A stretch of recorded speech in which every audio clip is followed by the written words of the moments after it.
So coming back to the Spallers, see these Spallers, they started this campaign because they wouldn't succumb to this kind of a pressure of getting humiliated as untouchables. You are always slaves and all that. They just would not like to submit themselves to this kind of a situation. Any human being for that matter should not submit to any humiliations. And in a free democratic country like India, nobody should feel that they are a subjugated citizen of this country. No.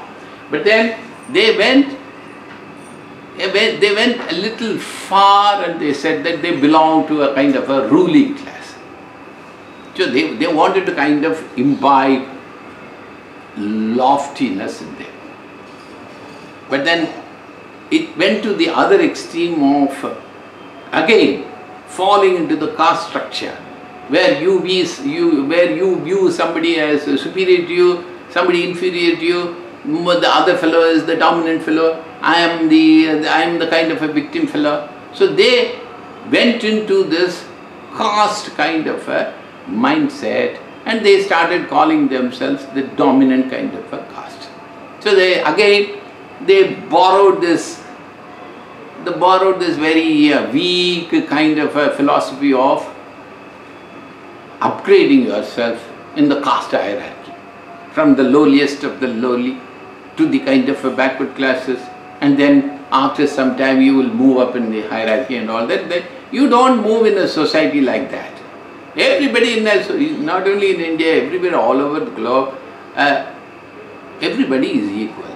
Unless you go with this kind of a philosophy and human definition, you can't escape suffering yourself, that you are under somebody.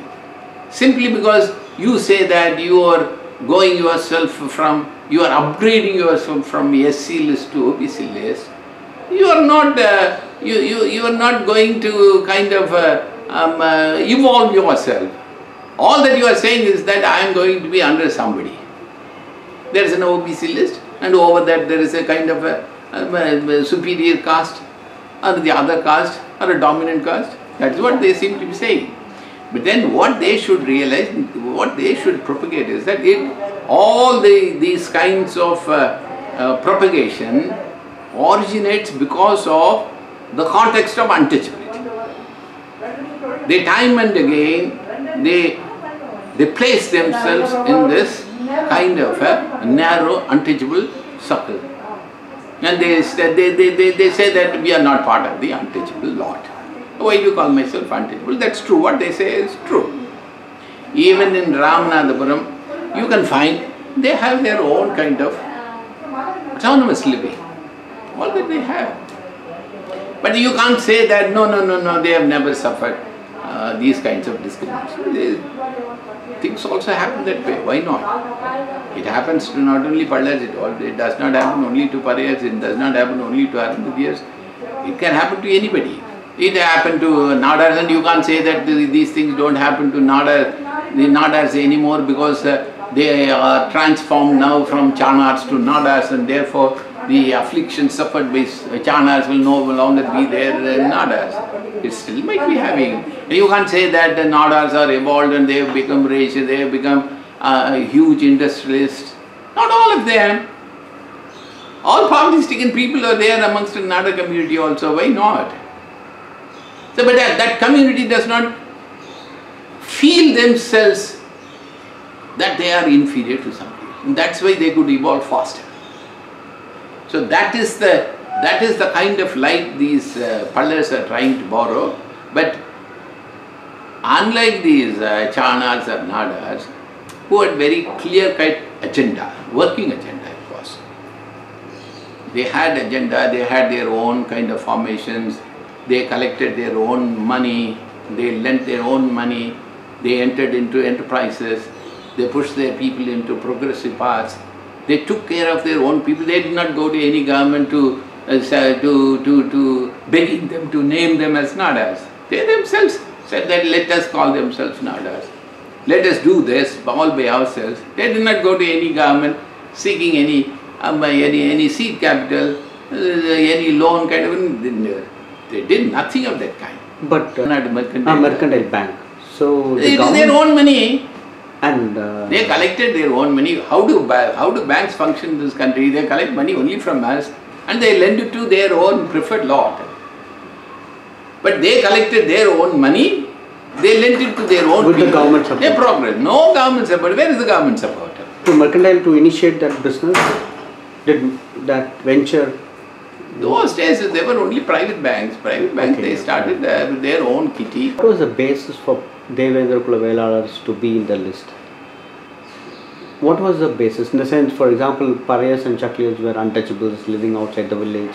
They were doing some... See, this is a myth that only those who suffered untouchability should have been brought into scheduled caste list. That's a myth. That's only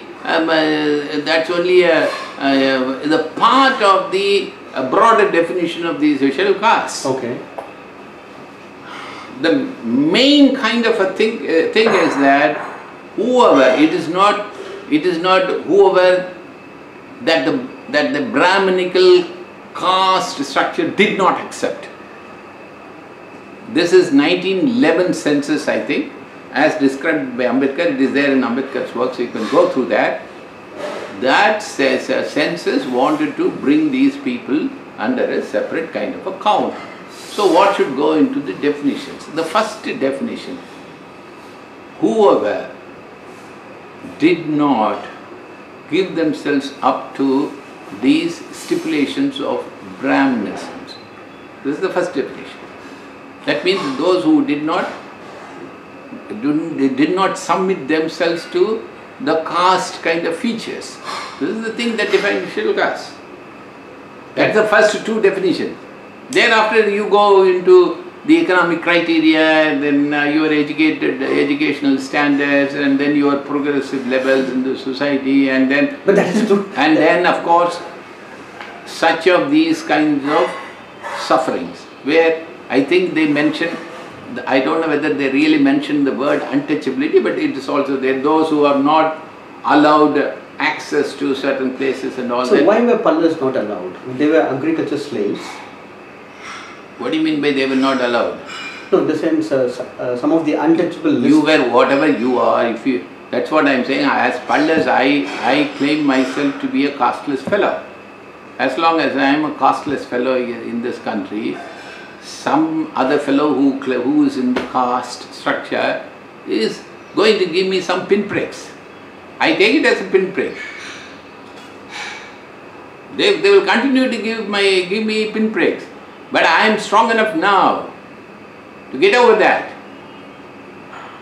By just teasing me, somebody else cannot claim supremacy over me. These were the old tactics. He can't subjugate me anymore. He can't lead me by my nose. But he can give me some kind of trouble here, there. But I will win it over. I will just push him aside and go ahead. He can't be my stumbling block anymore. This is the confidence that we have to put into the essays. Yeah. My argument is that at least after 1947, after I got my constitution, I am an equal citizen to anybody else, equal subject to anybody else. And nobody can intrude into my progression until and unless I submit covertly to until and unless I submit myself covertly to his pressures. Then why reservation? Why reservation against constituency? Why reservation is under attack is because of this kind of an argument that we throw. I need a reservation because I am a handicapped person. So I am not a handicapped person. Okay. If you take this argument, and 2000 years of subjugation, I am placed lowly in the caste structure. Yeah. I don't enjoy that much of a thing that you enjoy, therefore I need to be supported, I need some stills to walk and all that. If you take this argument, you will always be under attack and you will get defeated. I am saying why reservation is because As long as you have this caste system, which you haven't abolished in India. You said that it is, you are considered one. So that's from my perception. Yeah? From my perception, I can't kind of subject myself to a humiliation of thinking that I am a secondary citizen. Yeah. But somebody else, he will have his own kind of a mindset. Yeah. So this is the bother in India. The bother in India is the caste fellow. That system is existing and is being allowed to continue. So those fellows always assume themselves to be superior. That is the caste mindset. So, but you have a freedom abolished. You can fight it out. No, caste has not been abolished. No, you said no. Untouchability abolished. Yeah, so therefore, the caste man is allowed to continue in this country. No, he can continue, but no discrimination. With a superior mindset. But no discrimination. That is. So therefore, with the aid of this constitutional equality that has been given on me, these are the kind of a protective gear that I got. But why? Don't fix people to profession. That's very bad. That's caste system. So it is not we fixing, Unless the so-called people, Devendra Kula Velagar, who want themselves to be called agriculture, it's bad. So I am not only a tiller. It rules out all my kind of... don't fix people to profession. That's very bad. That's caste system. So it is not we fixing, Unless the so-called people, Devendra Kula Velagar, who want themselves to be called agriculture, it's bad. So I am not only a tiller. It rules out all my kind of mind applications. I am such a knowledge. So in my narration, you are trying to all SC people, including the so-called what was Arundhati, they are all knowledge people. You can go back into the history. Yeah, that's why I refer to Nalanda. Nalanda, if it were to be a Buddhist institution, do you think a Brahmin fellow would have gone in there? And the other Sakliyas or Sakyas? This is another argument going there. Yeah. So as Sakyas, who would have gone into Nalanda? And we are saying that we are Purva Buddhas. We are the ones who would have gone to Nalanda. At least nobody would have prevented me from going there. Maybe Brahmins also would not have been prevented from going there, but I would have gone there in more dominant numbers than anybody else. So therefore, don't fix people to professions. Very bad. You can't be fixing these so-called Sakliyas to the cleaning jobs. Where was this cleaning job prior to introduction of these urban areas? Hardly 2-3 centuries. Before that, what were they? Were they not existing? Yeah. In your experience, was there a movement for banning manual scavenging in 90s, before 1990s? Government employment expands in the late 70s and 80s with the onset of public undertakings and nationalist banks and all that. So, fortunately, at that point of time, when banks were nationalized, a lot of trust was given for SC recruitment. Lots of SCs moved into the public sector. So that was the moment, I would say, is a kind of a watermark in the creation of SC employee associations. So that had come up nicely. So as of now, you will find a lot of representation of SCs in government services and quasi-government organizations. There is no problem. In banks, as a matter of fact, you will find more than nearly 30% representation at scale 1 to scale 4. Up you go, it may come down. You might hardly find SCs as MDs and all that, but then at the bottom level at least you have a large presence of them. It's all due to these employee associations, which took up very bravely. A lot of things they did. So this I will say is from late 70s or early 80s. So that one, just